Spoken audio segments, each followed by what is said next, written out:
Hello friends, welcome back to Python on mobile phone programming series.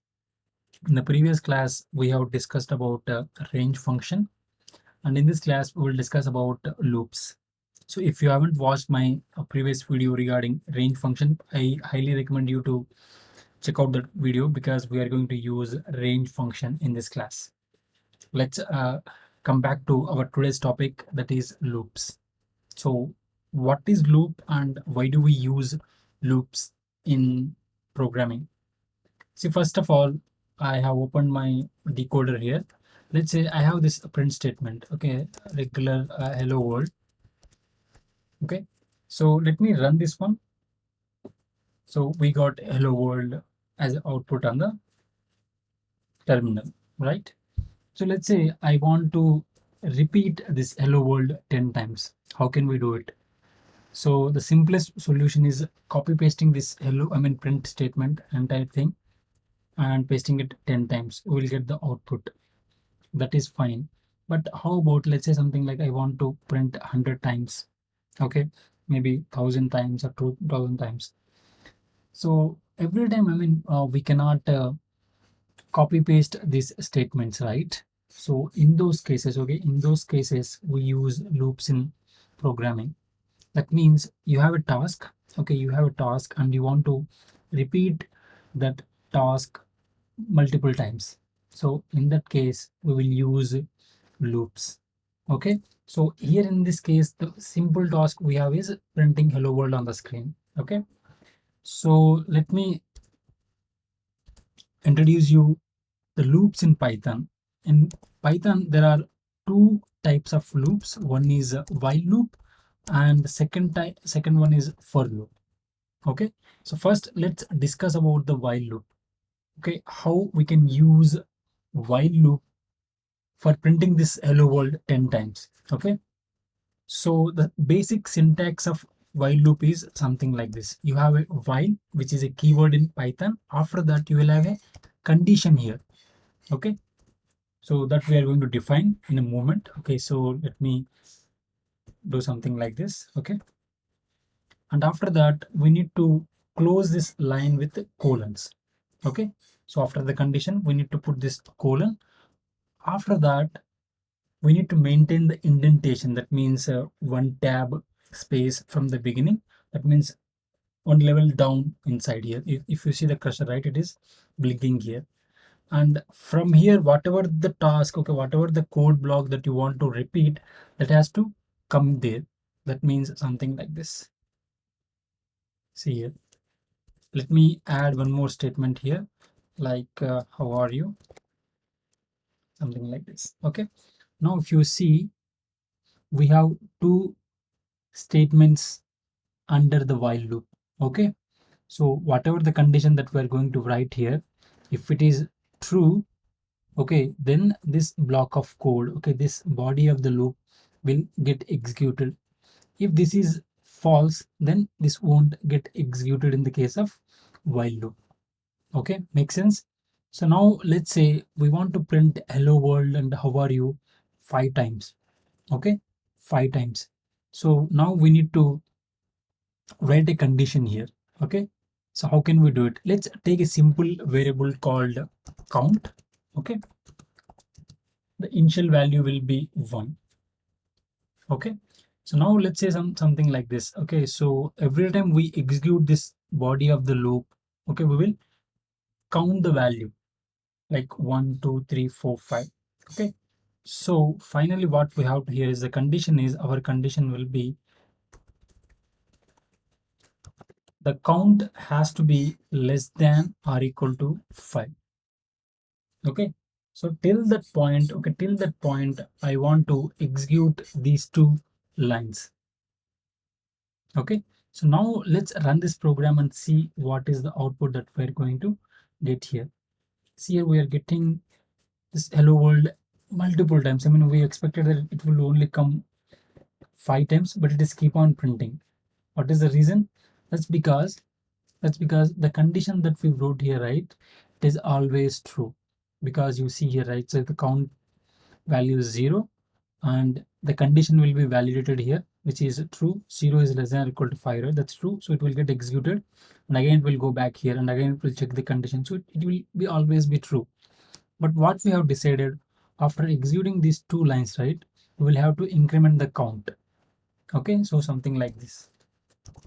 So count is equal to count plus 1. Now what happens? This loop will get executed 6 times total here, because we are starting from 0, right? So let's remove 0 and then give it 1, so that we will get the 5 times repeated here. See here. Okay, let me close this add. And now if you see, right, we got hello world and how are you 5 times. See guys, see, this is how, okay, this is how we can define while loop in Python. Okay, so once again, what is the structure of a while loop? So we have a while keyword, and after that we will have a condition, I mean based on which we want to repeat the body of this loop, which is this. Okay, after that we will have a counter here.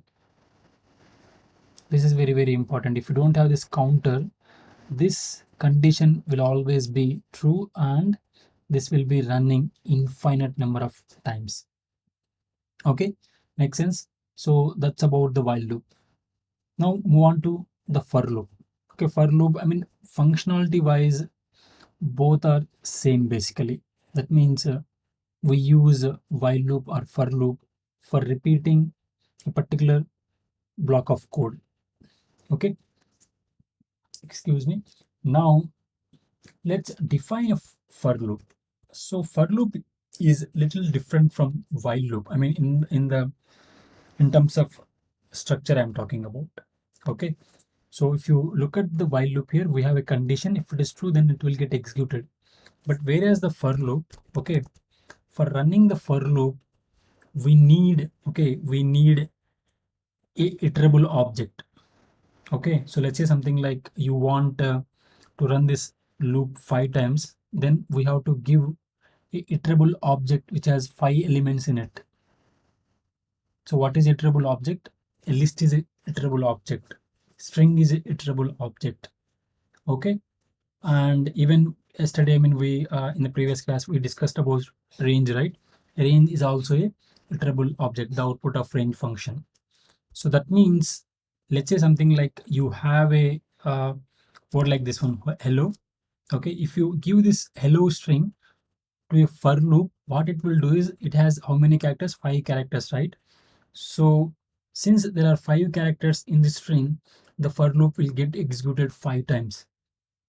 Okay, so let me show you how that works. For let's say something like C in hello. After that, the colon has to be there, and after that we have to maintain the indentation for the body of the loop here, the same thing. So let me show, I will add a different statement here. This is from for loop. Okay,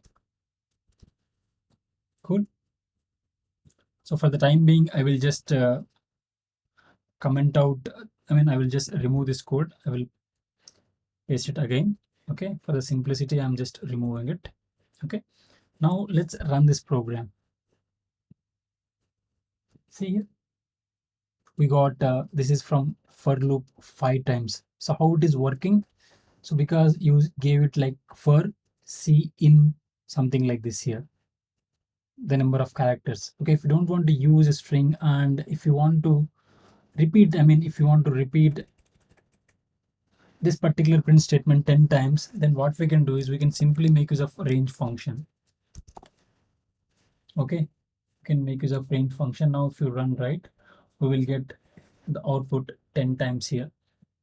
Okay, so I will show you one more thing here. So if you try to print C, right, see what happens. Let's see, we got 0 1 2 3 4 5 till 9 here. How? That's because if you remember the range function, right, the range function will give you numbers starting from 0 to 9. Okay, so when you run this for loop, in every run it will get one value from that sequence. Okay, so first time you will get 0, second time 1 2 3 4 5 till the 9. Okay, so even if you are doing something like if you are using a list, also list or string, it will behave similarly. Let's say something like this one, for C in, like hello. Okay, if I print C here, what I will get is I will get one character in one run. Okay, so run this one and then see the output. See here, HLELLO. Okay, so that is how this for loop works in Python. Okay, so if you want to try one more example with list, that we can do as well. For yeah, I in list, maybe I will define here something like 1 2 3 4 5 6. Okay, and here you will have some your body of your loop. It can be anything. Okay, so let me print the I value here itself. So what will be the I value? The elements from this list. First time one, you will have two, something like this. Let me give some random numbers so that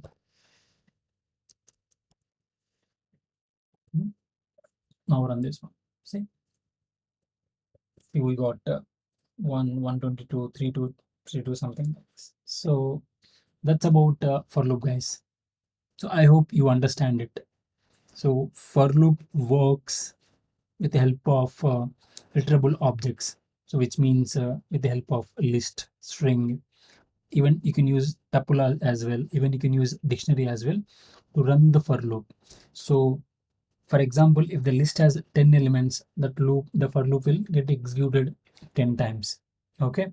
So for example, if you are using a string, so if that string has 10 characters or 20 characters, that loop will run 10 or 20 times. So that's about the for loop structure. And if you come back to the while loop, so this is what the while loop. In the while loop, we will have a condition. We don't need any iterable object here. But the thing is, we need to maintain this counter basically. So because, see, let's say something like you want to count people who are coming into your restaurant. Assume that you have a restaurant and then you are keep on getting the people from outside. Okay, some customers, assume that you want to count them, right? So what you do, you will have a person who will actually count the people, right? So similarly in the while loop as well, we will maintain a counter. Okay, so it will keep on incrementing for every execution here. Okay, so that's about loops in Python. Okay, so if you have any questions or doubts, please mention the comment section below, and I will be sharing this source code link in the description. And I hope you like this video. Please try to share with your friends and do subscribe to our YouTube channel. I will meet you in the next video. Till then, take care.